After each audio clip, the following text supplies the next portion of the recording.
Thanks for tuning in this morning. You're watching the Morning Express and I'm Samiksha Srivastava. Lots lined up for you in this edition. Straight away starting with breaking news coming in.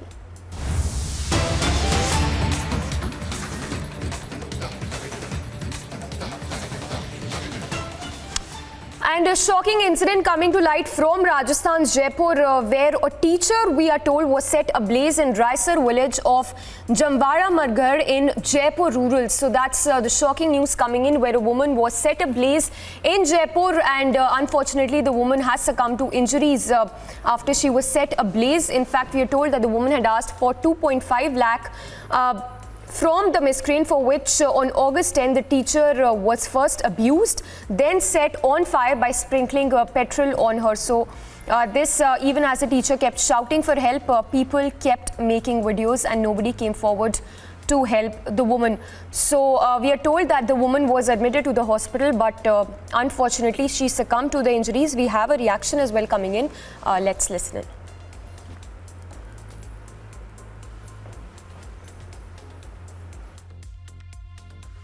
मैं सुबह काम पे आ गया था और मेरे भी school पढ़ाने जा रही थी। बीच रास्ते उसको अकेला देख के उसकी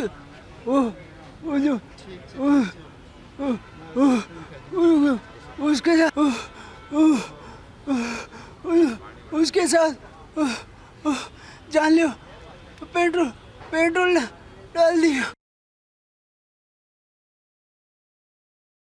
10 तारीख को सूचना मिली थी कि एक लेडीज जली हुई है, तो उसको भर्ती करवाया गया जमरामगढ़ हॉस्पिटल में। उसके बाद उसको एसएमएस रेफ़र कर दिया गया था और एसएमएस रेफ़र करने के पश्चात पुलिस ने, थाना रायसर ने उसके जो पर्चा बयान के आधार पर मुकदमा दर्ज किया था।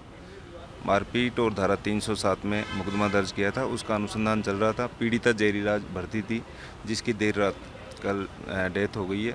अभी प्रकरण में पोस्टमार्टम करवाया जा रहा है और जो आगे का अनुसंधान है उसकी तफ्तीश भी हमारे जो एडिशनल एसपी सिकाऊ हैं श्री भवानी सिंह जी, उनको एसपी साहब ने इन्वेस्टिगेशन दी है। तो इस प्रकरण के आगे की जो अनुसंधान है वो भवानी सिंह जी करेंगे। का कारण क्या है सर इस पूरे? पूर्व में जो झगड़े का जो कारण आया है वो ये आया है कि जो पीड़िता है, शिक्षिका हैं, उन्होंने अपने जेठ के लड़के को कोई पैसे उधार दे रखे थे।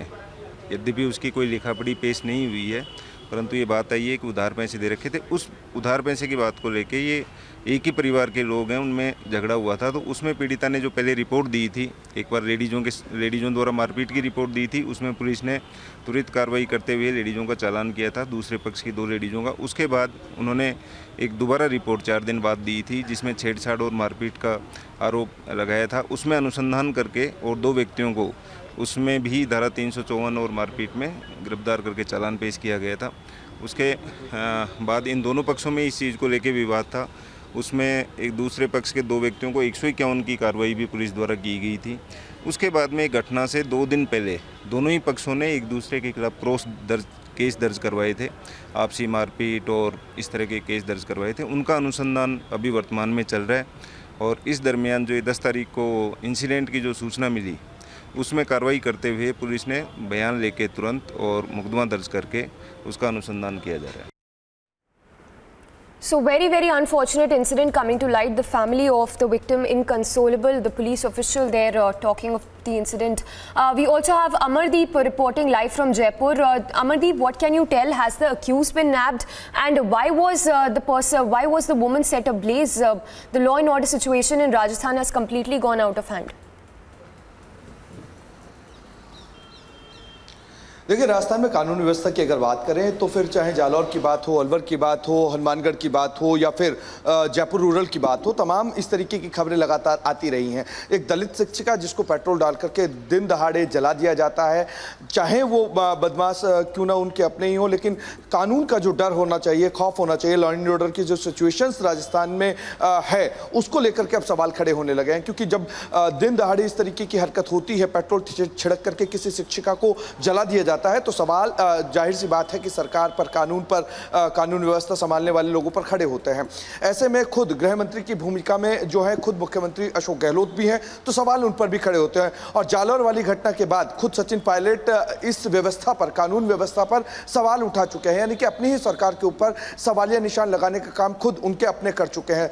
खुद सचिन पायलट ने एक दिन पहले ये बोला है कि जिस तरीके की कानून व्यवस्था है उसमें किसी भी तरीके का भरोसा लोगों में नहीं है। अब कानून व्यवस्था बिगड़ती जा रही है, तो लोगों को ये भरोसा दिलाना पड़ेगा कि कानून व्यवस्था और जो सरकारी इकबाल है वो बुलंद राजस्थान में किस तरीके का हो। तो ऐसे में अपनों से ही कहीं ना कहीं अशोक गहलोत घिरते हुए नजर आ रहे हैं। दूसरी तरफ इस तरीके की घटनाएं जो है वो बता रही हैं कि राजस्थान में कानून का माहौल जो उड़ाया जा रहा है वो किस कदर उड़ाया जा रहा है, किस कदर की यहाँ कंडीशन है।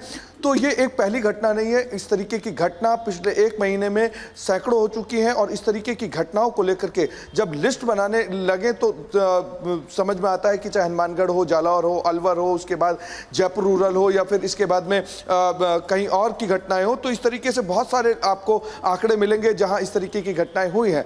लेकिन सबसे बड़ा सवाल निशान यह है कि जिनके ऊपर जिम्मेदारी है वो जिम्मेदार क्या कर रहे हैं, इस तरीके की घटना कैसे हो गई, और वो भी राजधानी से महज 70 किलोमीटर की दूरी पर।